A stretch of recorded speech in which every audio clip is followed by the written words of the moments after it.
ये संबंधों की तुरपाई है, षड्यंत्रों से मत खोलो।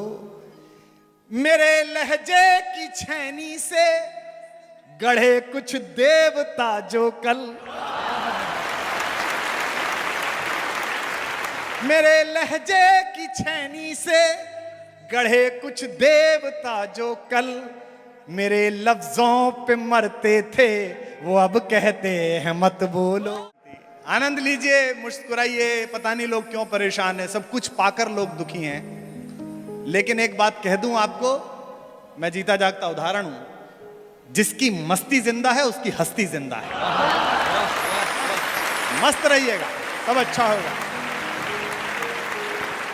कि जवानी में कई गजलें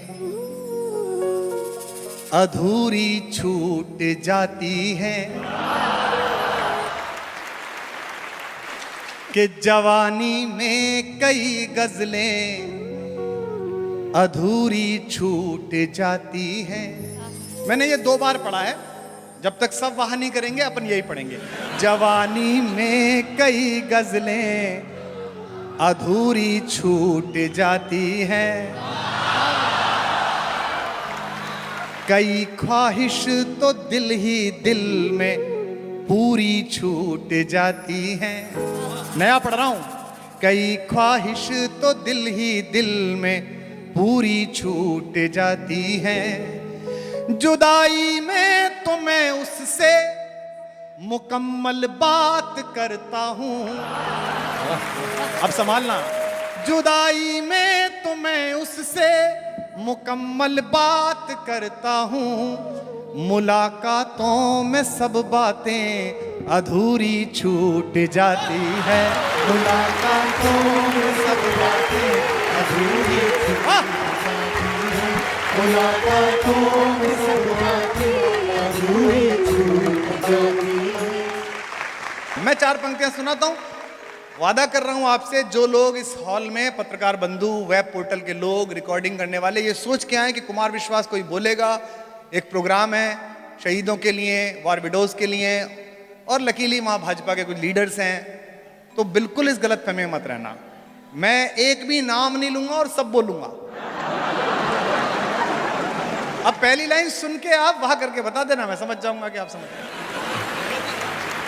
सुनिए, इनकी भी पार्टी एक कवि की बनाई हुई है, अभी तो यहां पहुंचे हैं ये। जब पूज्य अटल बिहारी वाजपेयी जी का शव अपने अंतिम गंतव्य तक जा रहा था, तो मैं आज तक पर था, तो किसी पैनलिस्ट ने कह दिया कि दक्षिण पंथ के भीष्म पितामह जा रहे हैं। तो मैंने कहा यह तुलना गलत है, क्योंकि भीष्म ने तो अपने सामने अपने दोनों पक्षों को समाप्त होते हुए देखा। अगर 1980 में सागर के किनारे अकेले बोलने वाले एक आदमी जिसने कहा था कि उजाला निकलेगा, अंधेरा छटेगा, कमल खिलेगा, अगर उसके पीछे एक प्रधानमंत्री और उसकी पार्टी के 19 मुख्यमंत्री चल रहे हैं, तो हमारे गांव में कहते हैं कि जो पड़पोतों का मुंह देखकर मरता है उसे स्वर्ग में सीढ़ी मिलती है, उस परदादा को सीढ़ी मिलती है। लेकिन एक बात इन नेताओं से भी कहनी है, यहां भाजपा के, आम आदमी पार्टी के, और बचे हुए तो कांग्रेस के भी नेता बैठे होंगे निश्चित रूप से।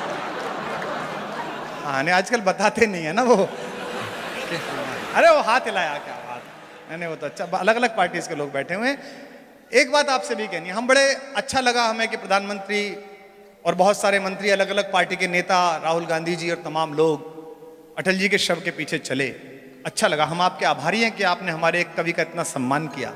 अच्छा लगा कि 9 किलोमीटर आप 7 किलोमीटर चले उनके शव के पीछे, लेकिन कोशिश करिए कि उनके पदचिन्हों पर भी 2 कदम चल के दिखाएं।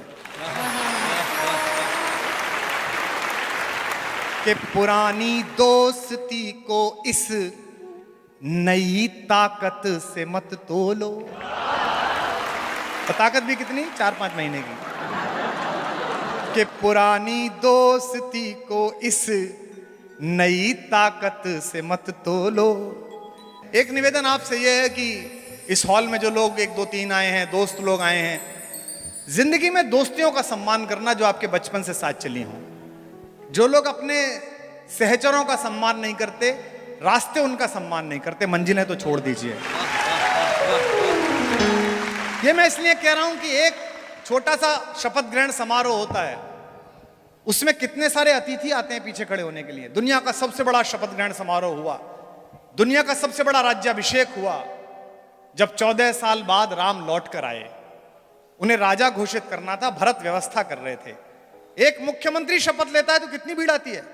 देखा था आपने, कर्नाटक में शपथ हुई थी, कितने लोग पीछे खड़े थे, बहुत सारे आए थे, फ्यूज बल्बों की झालर पूरी एकदम पीछे।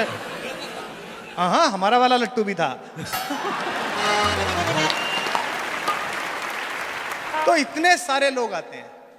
लेकिन राम का राज्याभिषेक हुआ, भरत ने पूछा कि भाई साहब किसको बुला लें, गेस्ट किसे बुला लें।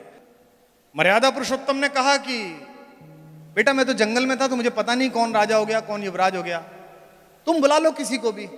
भरत ने कहा भैया किसी से तो मैत्री हुई होगी। बोले ये सुग्रीव अंगद हनुमान ये सब आए हैं साथ में, किसको बुला लूं। दोनों भाई सो गए। राम नींद में जाने वाले थे कि अचानक चौंक कर जगे। मां सीता उठ गई कि क्या हुआ। बोले मुझसे बड़ा अपराध हो जाता, मुझे भरत के पास जाना है। नंदीग्राम गए, उसका दरवाजा खुलवाया और कहा भरत बड़ा अपराध हो जाता, एक दोस्त बना था, उसका एक एहसान भी है, अकेला मेरा वही गेस्ट है। और सीरी फोर्ट में जहां बाहर ध्वनियां नहीं जाती, लेकिन अगर ध्वनि किसी रास्ते से जाती हो तो उस तट को पता चले, उस व्यक्ति को पता चले राम के राज्याभिषेक में राम की ओर से जो एकमात्र ऑफिशियल गेस्ट आया था वो व्यक्ति था जिसने उन्हें गंगा पार कराई थी, जिसे केवट के नाम से जानते हैं।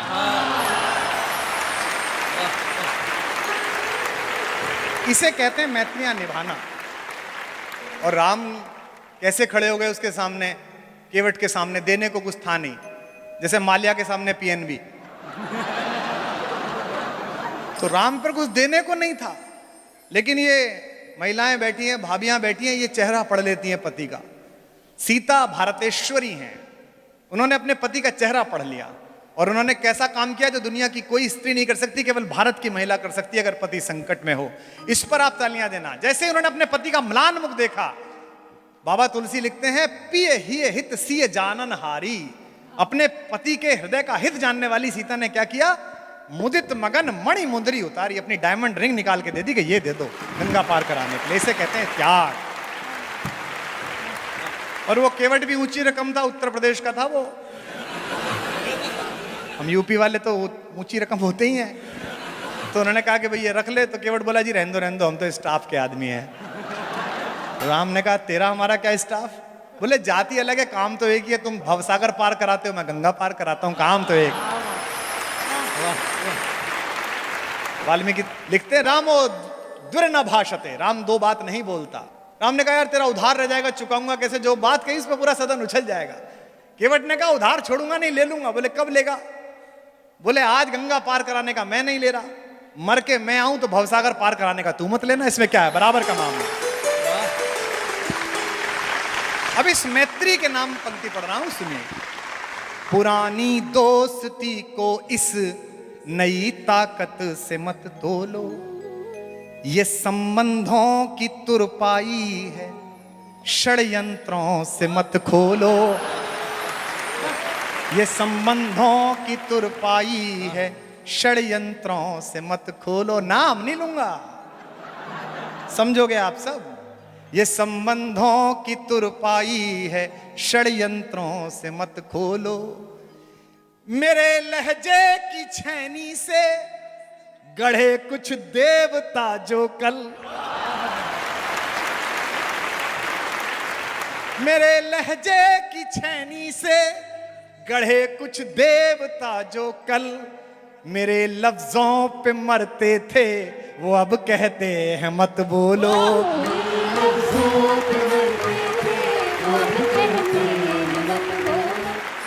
तो ये पाकिस्तान का तनाव जो चैनल दिखाते हैं, ये मूलतः उतना तनाव है नहीं। भारत पाकिस्तान पे मैं केवल एक लाइन समझ पाया हूं, वो आपको ठीक लगे तो मुझे बता देना अपनी तालियों से। फौजी बैठे हैं यहाँ पर, फौजियों के लिए प्रोग्राम है। एक ही बात है हम दोनों में कॉमन, जब भी झड़प होती है, युद्ध होता है, शुरू वो करता है, खत्म हम करते हैं, बस इतना अंतर है केवल। लेकिन एक बात बताऊं, मैं जब सर्जिकल स्ट्राइक हुई तो सुबह सुबह बड़ा अच्छा लगा और हमने तुरंत ट्वीट कर दिया भारत की सेना के लिए। उसके बाद ही रायता प्रारंभ हुआ डुल्ला। तो तुझे बड़ा पता है कर रहा, तब तो तूने भी वोट दी थी, तब तो तू भी सफाई अभियान कर रहा था कि भाई साहब 2 दे के आया हूं, तुरंत मुंह में डाल ली थी उंगली। तो साहब वो हमने ट्वीट कर दिया और भारत की सेना और आज तक वास्तक ने चला दिया कि कुमार विश्वास ने कविता लिख दी। लेकिन जब मैंने वहां के रक्षा मंत्री का बयान सुना तो मेरा वीर रस हास्य रस में परिवर्तित हो गया। इतना अद्भुत देश है। प्रेस कॉन्फ्रेंस में उनके रक्षा मंत्री से पूछा प्रेस वाले ने कि साहब वो कितना नुकसान हो गया है सर्जिकल स्ट्राइक से, तो वो बोला जी अंधेरे की वजह से पता नहीं चल पाया। रक्षा मंत्री है वो। मैंने कहा खां साहब घर जाओ, वहां भी लाइट नहीं थी। अलग अलग तरीके के लोग हैं वहां पर। कोई बात नहीं, कल हंस लेना आराम से।